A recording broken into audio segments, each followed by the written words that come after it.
So the absolute percentage error is the high value minus the low value divided by the true value. The computer will give you a formula that actually doesn't work. If you try it, you'll always get the wrong answer. It tells you the true value minus the predicted value divided by the predicted value times 100. And then take the absolute value. But that formula won't work, and this one's a lot easier to do. So the absolute percentage, the absolute percentage, oops, I better go over here. Let me just clear all this stuff out. Okay, the absolute percentage error equals, whoops, it's not very much room. It equals, the high value is 1.0480. The low value is 1.043 divided by the true value, the actual value, 1.043. So it's going to equal, whoops, if you convert that to percentage, it's 0.48%.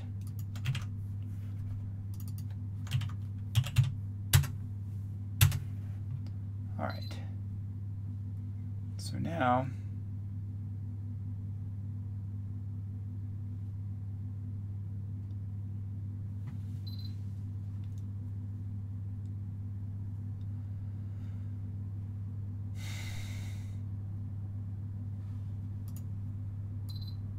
this problem looks amazing. Okay, hold on.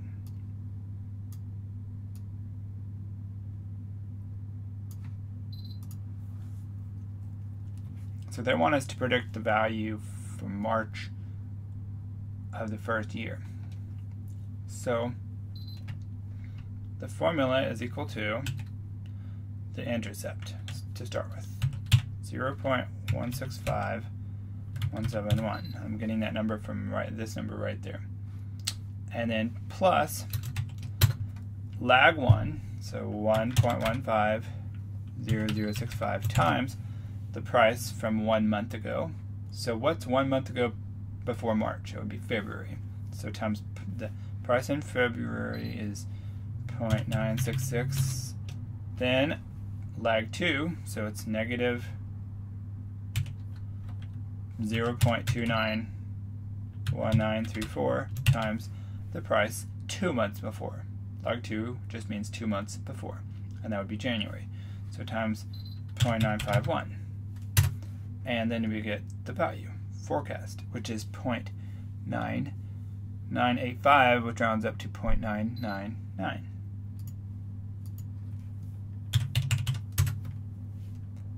Wow, that wasn't even bad.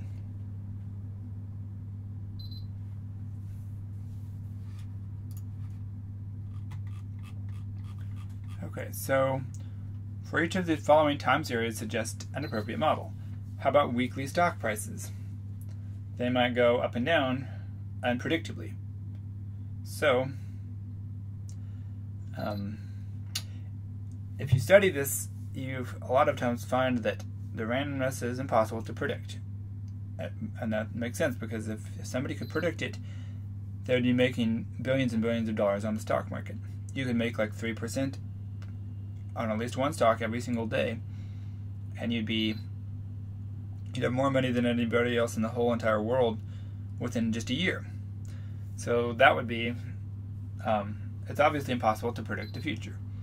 But you can sometimes look at the price before and maybe predict 52% of the time whether the stock is going to go up or down the next day based on what it did the day before. So it's pretty random, so we'll choose that one. So AR1 means an autoregressive model that uses the data from the previous day. 1 means one previous day. Okay, what about annual sales that show a consistent percentage annual increase? Well, if it always increases about the same amount each year, that's just exponential growth. So an exponential model would be good. What about quarterly sales? Well, quarterly sales, that have a seasonal pattern, like every spring in Q2,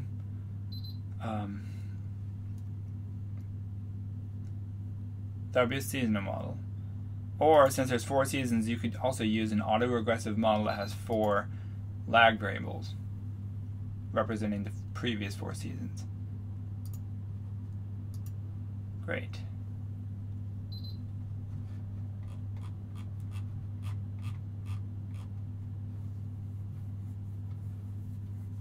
So this is a nice problem. This is just a 7 years worth of quarterly, median, weekly earnings. Okay. So the graph that's the smoothest has the largest length of a moving average. So the let's see. This is the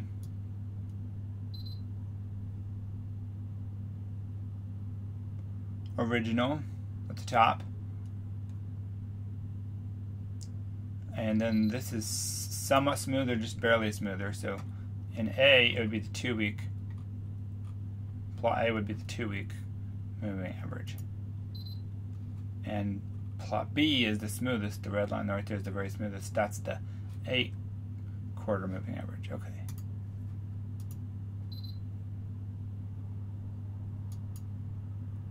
Which moving average fits better? Well, the 2-week one does, because it follows the changes and it's a lot closer to the red line. So the moving average, the 2-quarter one fits better.